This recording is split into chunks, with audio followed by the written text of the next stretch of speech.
Greetings to everybody. We're very happy to see all of you join us today on this spiritual platform of our Telugu Association from North America. Also, some of our API members and a lot of our Heartfulness members join us today. Brother Victor Kannan, if you can turn your video on. We are very happy to invite our respected brother Victor Kannan, who is the director of our Heartfulness Institute. My relationship with him goes a long way of 40 years, 35 years or more. He's been a very dear brother. I always resonated with him for his humility and his balance. Those are the two qualities when I look at my brother Kannan that I always admired, and I tried to learn from him a lot.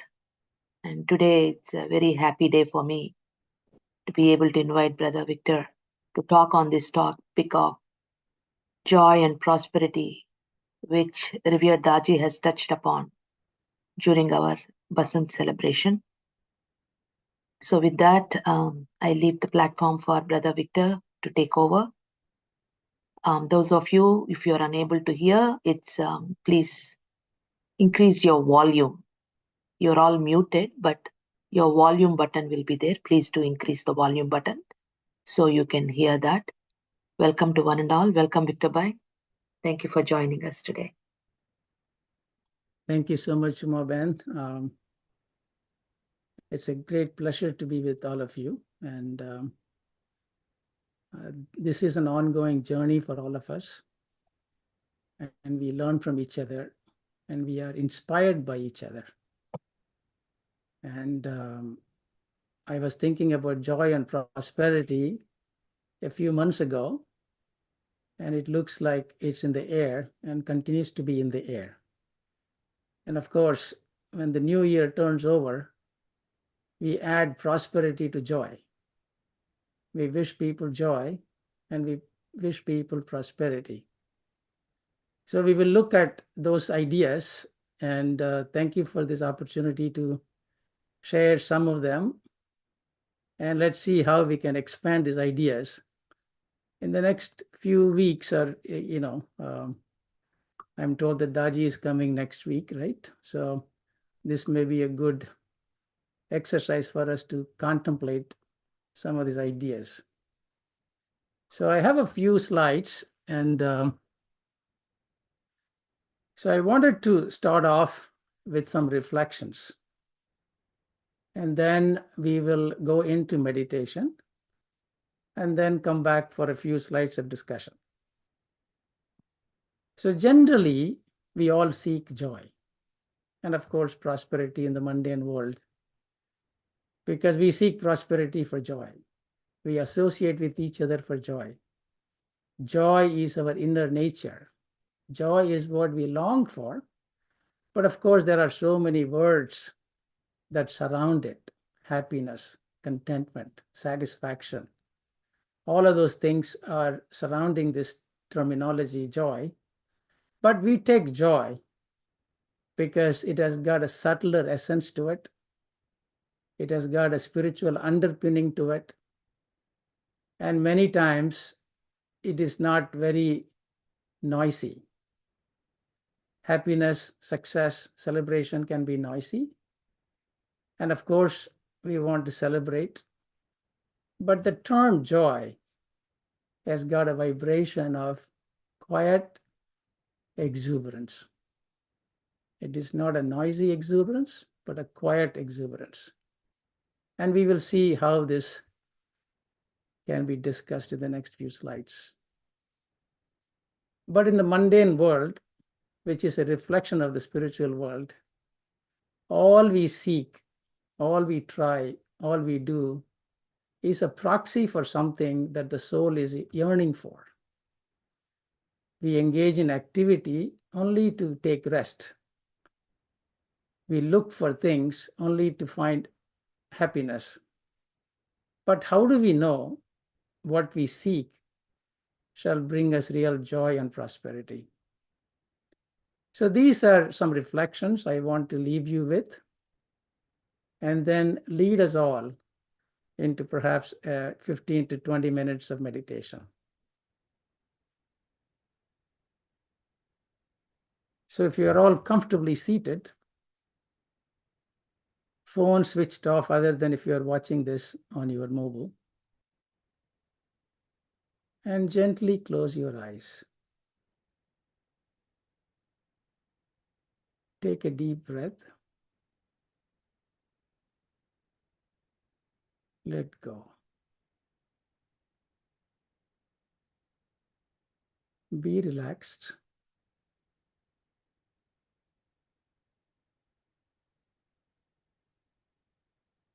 Gently bring your attention to your heart.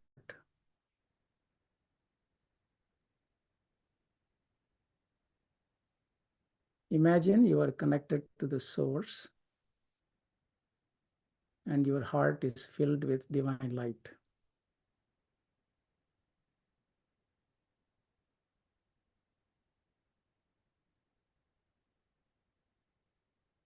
Let this attract your attention inward and keep this as the basis for our meditation.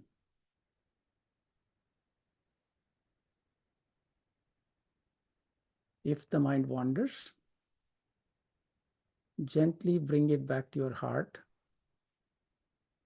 reminding that the divine light is there, attracting your attention. Let us begin meditation.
soul.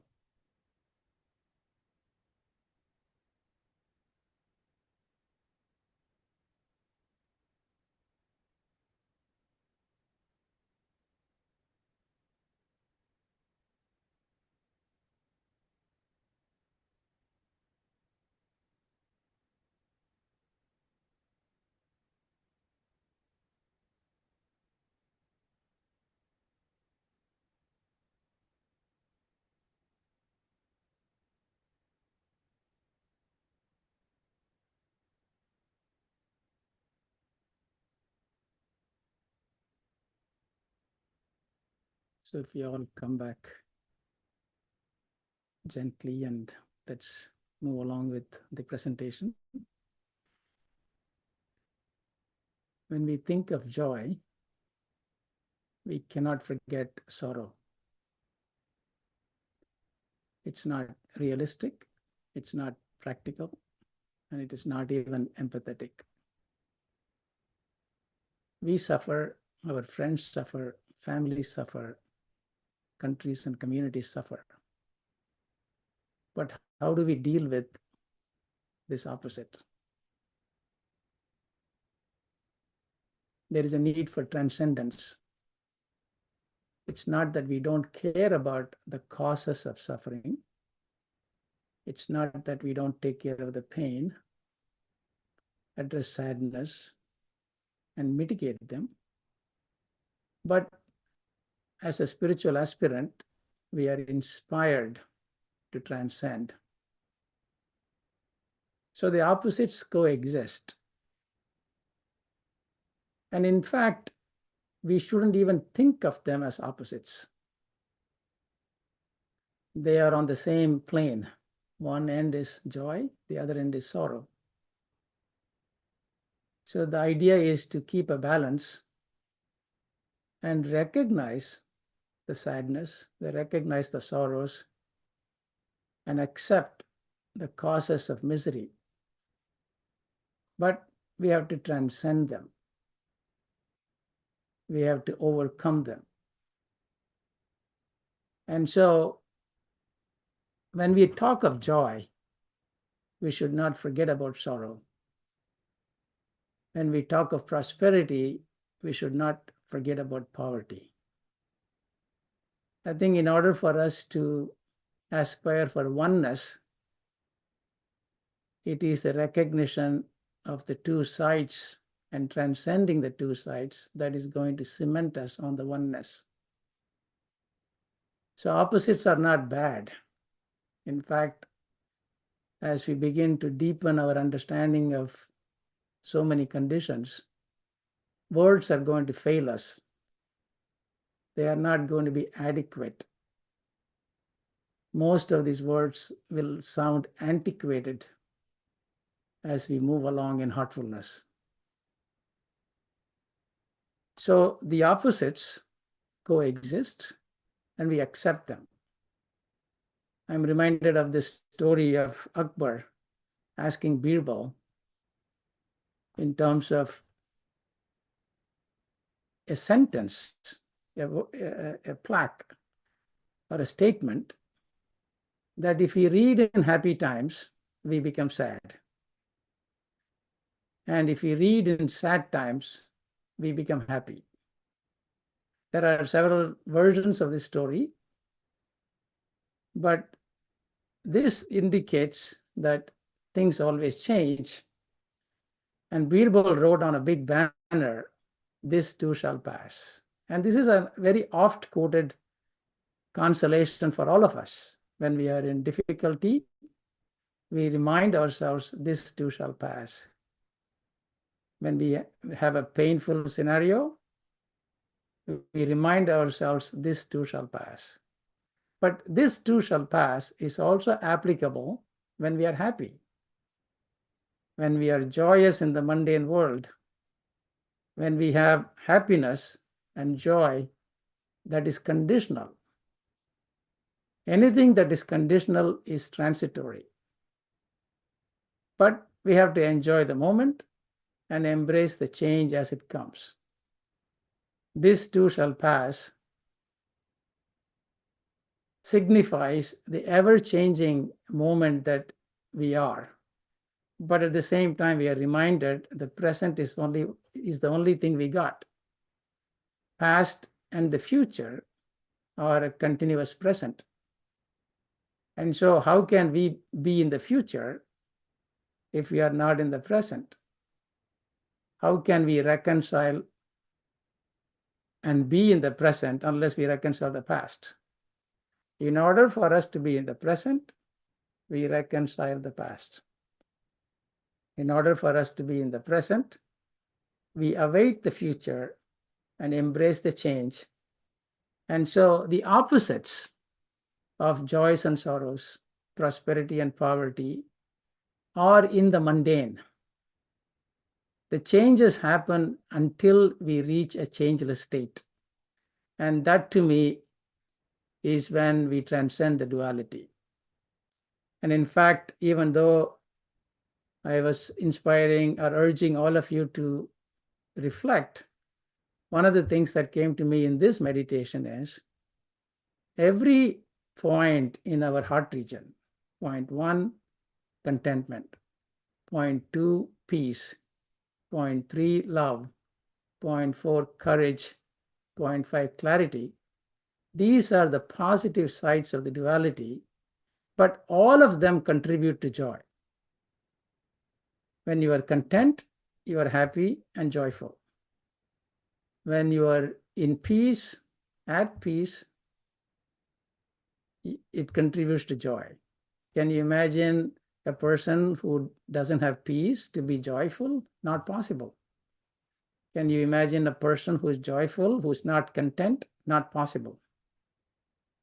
Same thing, how can you be joyful if you don't have love in the heart, or courage, or confidence? And of course, when we are struggling with issues in life, when we gain clarity, it gives us tremendous joy. A simple clarity of understanding gives us joy. So in some sense, we are building joy as we are progressing through our spiritual journey. Some of us, or all of us who have read the Spiritual Anatomy Project, we know that we are on a journey to the center. And in some sense, it is a journey towards more and more joyful. So now the question is, how do we transcend joy? There is a science of joy, because let's take the mundane aspects of joy. We are actually hardwired to experience joy. Children are curious. They go play with something and they unravel something, they discover something, they come back in and say, Daddy, Daddy, I found something. There is a joy in their face. They are beaming with joy. The curiosity that made them explore new things, and they experience the novelty that brings about joy. So how do we take a lesson from this in our spiritual journey? As new conditions unravel through spiritual practice, that contributes to joy. Every day, when we meditate deeply, and over a period of time, we anticipate new condition. Daji talks about AEIOU, that is to increase the return on that joy. We don't want to skim through it. We want to deeply ingrain the joy that comes out of the new condition, new experience. So we are actually hardwired to experience joy. And when we practice heartfulness, as we grow through these chakras, as we experience many new conditions, and that brings about joy. And it is also an attitude to life. As we discussed earlier, duality is part of life. We cannot avoid suffering. If not for ourselves, we suffer for others. That's the right thing to do. A neighbor has a loss of life in his family, and we grieve with them. But we also have a joyful attitude supported by life choices Joy is not going to come about in life unless we make right choices. So in the mundane material life, if we want to embrace joyful attitude, we have to choose right habits. A good night's sleep gives you a joyful morning. And what are the choices that we have made to enable a good night's sleep? And joy is also explored in medicine, as it is the next frontier of precision medicine. The medical research shows that a joyful person may have a different sensitivity to different doses of medicine. So this happiness psychology is on the rise. So joy, externally speaking, comes out of the things that we pursue, the habits that we have, and the joys that we share doubles, the sorrows that we share halves. But when it takes a different dimension, spiritual dimension, it emanates from the soul. Brother Rob Klinger sent me a text this morning, a picture of whispers of Babuji Maharaj from March 28, 2006 at 10 a.m. So joy emanates from soul. I took this from his text this morning. If we pause and connect this to our genetic predisposition to experience joy, we are a bundle of joy. We should be a bundle of joy. But this joy is a transcendental joy. This joy grows as we grow through point 1, 2, 3, 4, 5, and then begin to moderate our duality. And it is expressed in confidence and love. A joyful person gives hope to others. You can never be feeling sorry or sad after speaking with someone who is publicitious and joyful. So expressed in confidence and love. So if you rub shoulders with a joyful person, you will go home more hopeful. Joy sustains faith. I have always wondered what faith is for the longest time. Because when I was growing up, people used to worship and pray and, for all kinds of material things. In fact, I have a personal experience where my sister was admitted in the hospital for open heart surgery. And next to her bed was another child. And her father was very, very religious.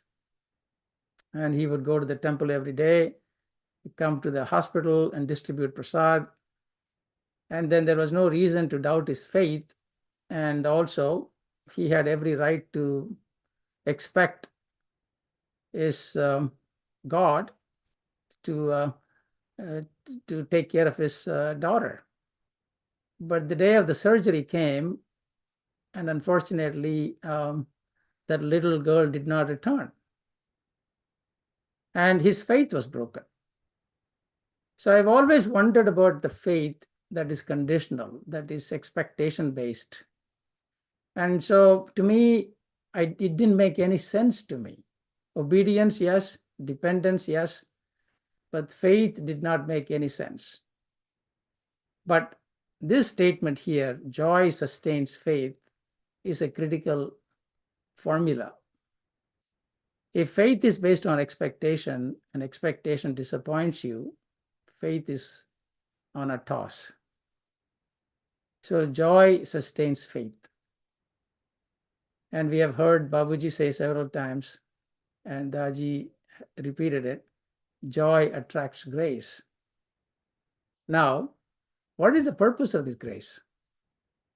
We have heard that one grace is worth 1,000 transmissions or something, right? But this grace actually bestows upon us opulence. Now, this term opulence has got a different meaning in spirituality versus prosperity in general. So joy that comes out of the soul, if we can embellish it through practice, through the journey towards the center, along the way, it'll give us confidence, love, faith, and attracting grace, we get spiritual opulence. But in the mundane, prosperity means wealth. We do wish people to be prosperous. We don't want them to suffer. We want them to be rich, happy, and we also want them to be healthy. Health is wealth. But when we flip the dimension into spirituality, this prosperity means something else. A person who has no wants or expectations has got everything, is as good as rich. So freedom from wants and expectations, supported by higher aspiration. It is not enough to be free from wants and expectations. That is the basis. That is where we start our spiritual journey, contentment, point one. But in order for us to continue to grow, continue to expand, continue to progress, we have to keep the ideal, the goal, the aspiration in view all the time. So it has to be supported by higher aspiration. So this prosperity that comes to us when we are free of wants and expectations and supported by higher aspiration is called opulence. In Bhagavad Gita chapter 10, Lord Krishna talks about who he is and what he is and where we can find him and where all we can see him, where all we can appreciate him. So he says, "Oh Arjuna, my opulence is limitless." The spiritual prosperity, which can be considered as the opulence, is limitless. And we are created in the image of God. We should be experiencing those opulence. We should be the patra or the vessel for that opulence. So when joy attracts grace, and if we are deserving, that grace will bestow opulence on us, then the joy and prosperity, they are all intertwined. One leads to the other. It's a beautiful connection, like the sign of infinity.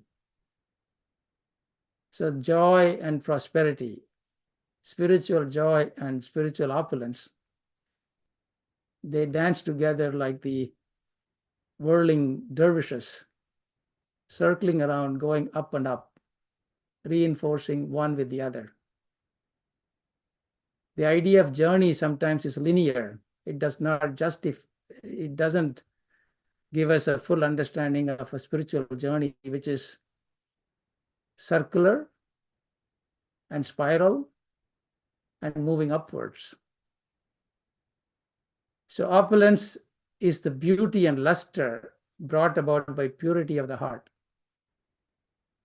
So as we go through our spiritual journey, which is proportionate to our cleaning, our purity, our simplicity, and the one who possesses infinite supply of opulence is defined as Bhagwan. So Lord Krishna is considered as Bhagwan. All the masters and our own inner self, inner Atma, can be that, because we are created in the image of God. So this idea of going from here to there, or bringing there to here, is a very exciting thing to think about and comprehend. And so this idea of prosperity takes a very simple meaning when we attach it to the mundane, while we attach it to the spiritual, it is very grand. And so joy attracts grace. Grace bestows upon us opulence. But where is it? How can we connect the two in one? Daji says that the path to true happiness lies not in acquiring wealth or possessions, but in discovering the riches within oneself. So we now know that in the mundane, we seek joy and prosperity, which is subject to duality, which we respect, which we accept. But the same joy and prosperity, which has got a spiritual flavor, that is real. That is real joy.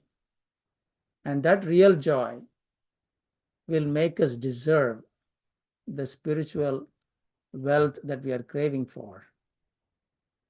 And also, in all this activity, right, eventually we come to a place we are in the flow. We become one with that which we are seeking. As long as we are seeking, we are separate from the sought.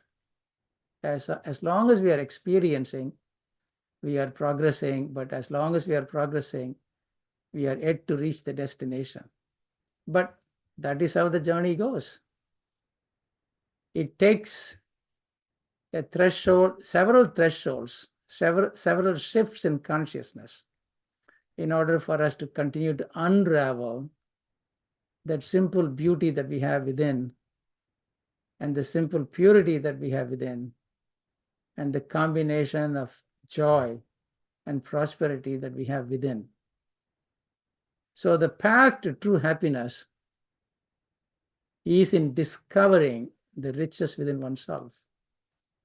Daji is a big proponent of how to, right? How to cultivate it. How to make sure that we can experience this joy. And there are 4 things. Shraddha. You know, these Sanskrit words don't have a proper definition in English. So to me, it is just not faith, but a whole set of attitudes. Daji has reminded us several times that attitude in spiritual life is 95% and practice is 5%. In order to get 100%, we need both Shraddha and practice. And this Shraddha, to me, is sincerity, honesty, humility, acceptance, grace, gentleness, kindness. Because when you think of attitude, what does it not contain? So we have to develop this Shraddha in our day-to-day life. And our 10 maxims, especially maxim number 4 through 10, help us develop these attitudes, right attitude to everything. And of course, this Shravana, Manana, Nididhyasana is constantly talked about by many, many people, which is studying. But studying is not possible without taking interest. And also, sincerity is needed. Many of us are eager to pass a test, but test is a threshold. It is useless if we didn't learn before we go to test. So sincerity and taking interest in studying is important. And studying what? Studying the spiritual texts, the philosophies, and also the various schools of thought may also be studied. There's nothing wrong with it. The wisdom is not a monopoly of any one saint or sage or school of thought. It comes from different places. So Shravana is an attitude to studying, being open, listen, non-judgmentality is part of Shravana. Manana. This is one of the greatest things. And to me, it's a very, very important aspect of a spiritual aspirant. Introspecting. We cannot introspect if we don't pause. If we don't peel away from the activity, if we don't peel away from our stress of life, if we don't take a quiet moment for ourselves, introspection is not possible. So we must see within. Introspecting is very critical. To me, that is one of the most important links between our external and internal. And of course, contemplating. You take an idea, let it ruminate, let it go inside you, and see what comes. An expansion. Many ideas and understanding and thought processes continue to expand. This is where the word conviction is a bad word. Because if you are convinced about something, you are not giving it room to expand. So in our journey towards infinity, everything is continuing to expand. So in order to enable that expansion, you start with pausing, you practice pratyahara, you withdraw, and you introspect. And then you let it mull over within yourself as contemplation. And then when those ideas expand, when your understanding expands, it contributes to joy. And of course, nididhyasana is critical. It is not only regular practice of morning meditation, evening cleaning, and nighttime prayer for those of us that are familiar with the heartfulness regimen, but also constant remembrance.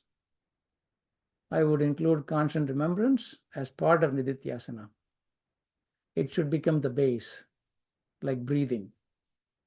I remember once asking Charji, long time ago, how did he practice constant remembrance?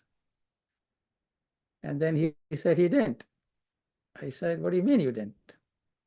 Then he said, I never forgot to remember. So that is the type of constant remembrance. And how is that possible? This type of constant remembrance comes after some level of practice.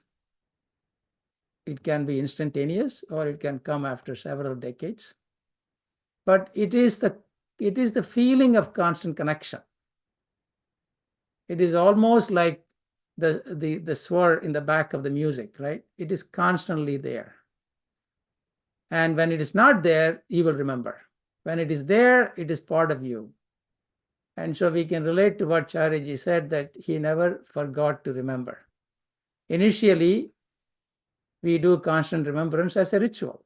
Daji has talked about this when he asked the question to Babuji as to how to practice constant remembrance. He says, every time you start something, you think Master is doing. That is invoking the higher power into your activity. And when you invoke and connect, there is a flow. When there is a flow, you don't remind yourselves constantly there is a flow. Only when the flow stops, you invoke again. But there comes a point, the flow is constant. And that flow is enabled by being in joy. If joy attracts grace, and if it has to become a flow, we have to become joyful. And if we are joyful, we are in flow. And if you are in flow, you are joyful. So with that, Umaben, I'm told that Daji is coming next week. And I would encourage everybody to cultivate this joy. And there are many ways to cultivate this joy. Practice is one thing. Every day you meditate, you achieve a new condition, you enjoy that condition and let that condition exude from you. And even that simple thing will cultivate joy in our hearts, and it'll show. Thank you, Maben. Thanks, everybody. It was such a beautiful presentation, so many pearls, thought provoking, really touching our hearts. We are, on behalf of everybody in this group, we are really grateful to you for sharing so many beautiful things. I wrote down few things that joy can't come unless you make right choices. And the part of joy being expressed as love and confidence, and how you can inspire others. I know all our audience want to hear this presentation again. So I know as soon as we hang up, we're going to get emails and texts. So I'm going to request everybody, we will share this presentation by Brother Kannan so we can all listen to it again. I myself feel I have to listen to this again to take every bit of it that he just shared with all of us into our hearts so we can imbibe and practice and live this spiritual path with true joy. Thank you so much, brother. If anybody has any questions, you're welcome to post it on the chat box so brother can answer your questions. And again, a reminder, yes, Revered Daji will be joining us on this panel next Sunday. And there is time change for local USA Abhyasis, so it will be 11 a.m. Eastern and 8 a.m. Pacific. But for India, it is the same time for Daji. It's 8:30 p.m. Indian time. So if you have any questions, please feel free to post in the chat box. And also from our ATA group, Brother Madhava, you are on the panel here. If you wish to share anything to our audience, or please feel free. Cindy, I don't have anything. I'm grateful for Brother Kannan to come and share his wisdom. As usual, always he brings a new understanding. He inspires the people. I'm happy to hear him talking, and we're looking forward for the next week. So Daji's this is a very special. He's coming online, being with us. Anything that we can do between now and the coming Sunday, in terms of probably taking individual sittings or reading the books, understanding, so that it becomes really we'll get maximum we can feel his presence. Otherwise, it would become like a darshan, going to a temple, we have a darshan of this Swamiji, that Swamiji. It is a slightly different here. We get the feelings and we get the what he can offer to us. We get so please, if there's anything that you can do, let's do our bit to prepare ourselves for that. That's the only suggestion I have. Thank you, Brother. Thank you, Brother Kannan. Thanks for joining. If you can wait a few more minutes, if there is anybody in this audience that like to ask a question, they will post it in the chat group.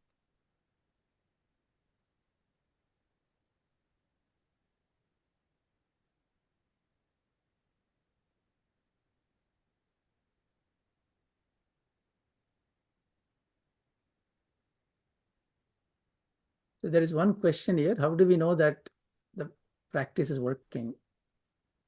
I'm going in sleep when I sit for meditation. Yeah, so I think we need to be alert when we meditate. And so try to think about your circumstances in which you sit for meditation. When I started meditation practice long time ago, I was more regimented, so I would want to sit at 5 o'clock in the morning, but every meditation I would continue my sleep. So I stopped doing that and then sat down to meditate when I was fully awake. So it's okay for us to make sure that we don't practice in a regimented fashion, but practice in a manner that that gives us a full understanding of the benefits of this practice. And also figure out where you are sitting, how you are sitting. All these things go into this. You have to attempt a few more times before you can get from sleep to meditation. But all of us have gone through this, so continue to try, Ravinder. There is a question how to handle insecurities of life.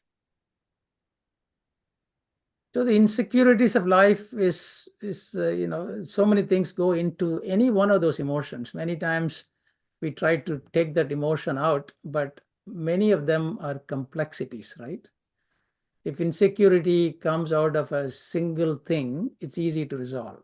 But if insecurity is a buildup of several things, such as past experience, loss of something, lack of qualification, the gap between ambition and our ability, all these things go into play.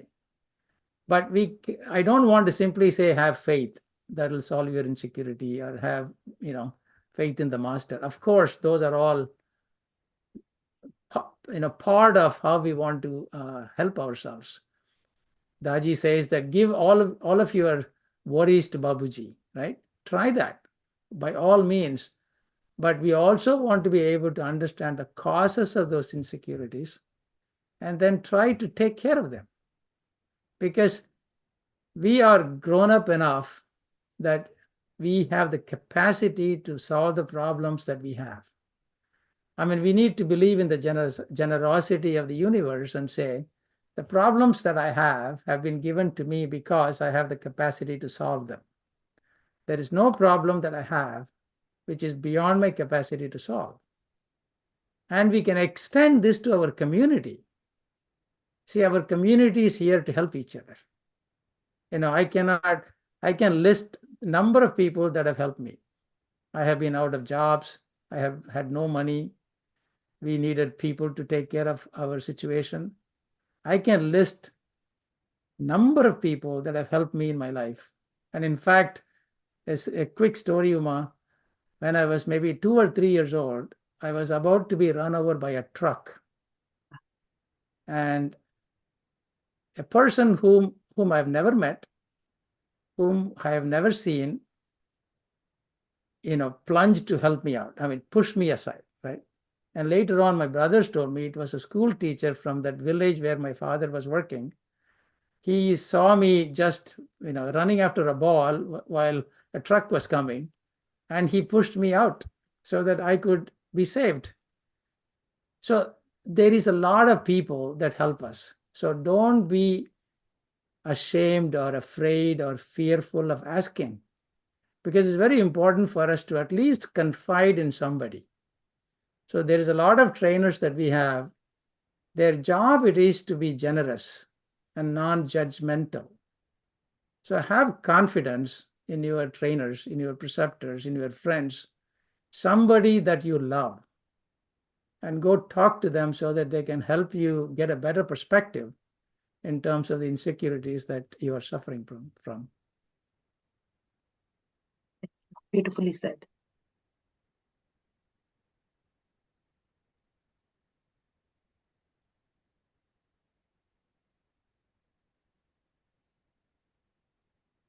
Somebody asked, what is faith?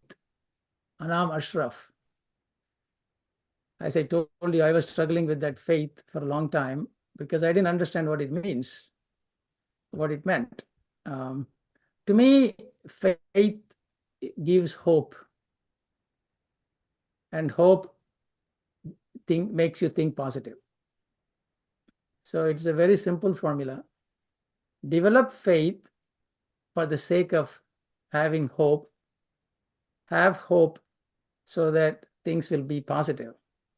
But what does it do for you? As Zig Ziglar said once, it is better to think positive than think negative. Thinking positive may not put food on the table, but thinking negative will do, right? And so thinking positive is better than thinking negative, but thinking positive also pumps you up, makes you more energetic, more outgoing, and the probability of success increases with being positive and hopeful. So at the least, till we understand what faith really is, it should beget hope.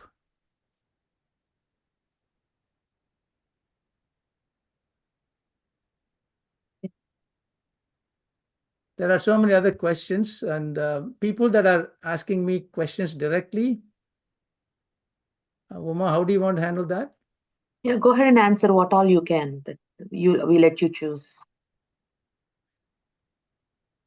Yeah, I think most of those questions are, I'm afraid, will get into intellectual discussion. So I would recommend that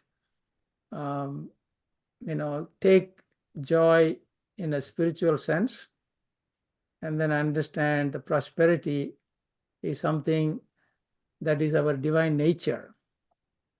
And so if we can explore that divine nature of what it is that we have inside us, then we want to have a joyful attitude in order for us to experience the richness that Daji is talking about that we have inside ourselves. I think most of those questions relate to what is the difference between joy and grace, and joy and how to hold joy in your heart. That is how to hold joy in your heart. Anything that we don't practice, we lose. So practice joy, celebrate other success, feel happy for the neighbors. I think it is important for us to be truly happy and joyful for other success. Practicing joy is very important to be joyful. Gratitude helps me always to be joyful. Thank you. Joy and bliss, these are all progression, right? And they may be different sides of the same, what should I say, object.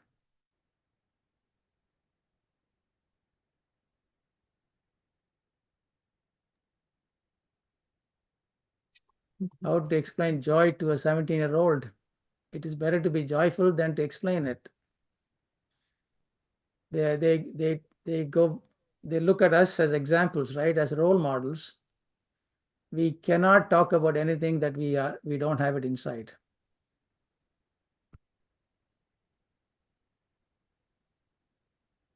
And revered Daji, I heard him say it is contagious. If you are joyful, you are naturally making the other person automatically joyful. It can be contagious. So it's maintaining our own condition.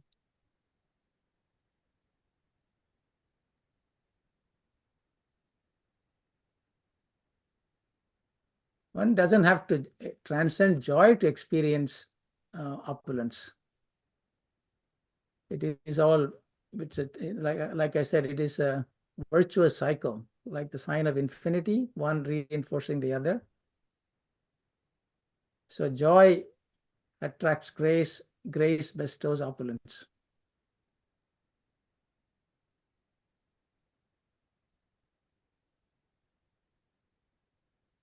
How to practice joyful acceptance during grief? This is a very practical question, right? So I would say that go through grief. Go through grief. Then on the other side of grief, with gratitude, with acceptance, will come joy. So let's not stifle grief. Let's not stifle sorrow. Let's not unrecognize poverty. They are part of life. One time I was having a conversation with Daji about bhakti. So I was asking, would we understand bhakti better if we know what bhakti is not? His answer stunned me.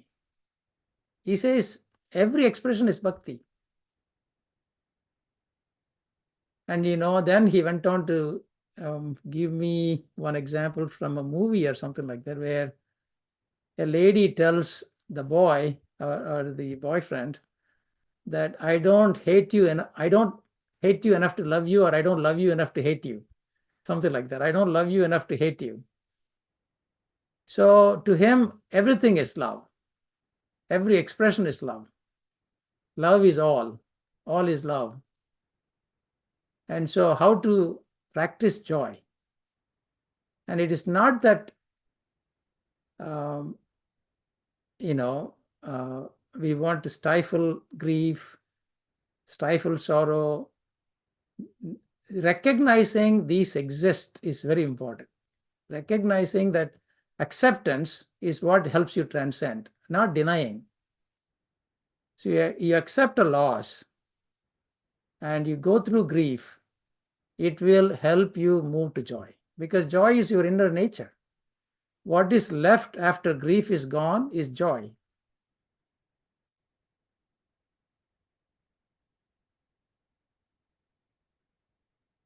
How to get rid of jealousy? See, jealousy and generosity cannot coexist. So be generous.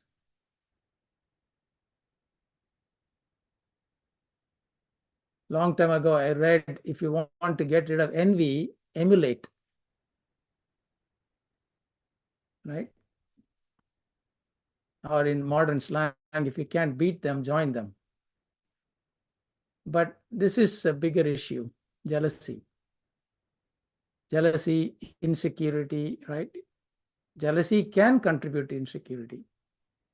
So generosity is the cure, is the antidote. So practicing generosity is important. We are not going to become generous by ourselves if we don't know how to. So practicing generosity is important.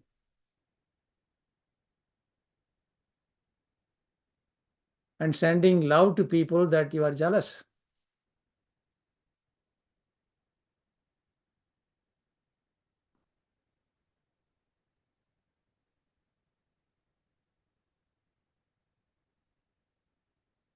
So when it looks like everybody is content. Okay. So thank you for joining. Thank you, everybody, for joining us today. We'll see you all next time. Bye now. Bye. Thank you, brother.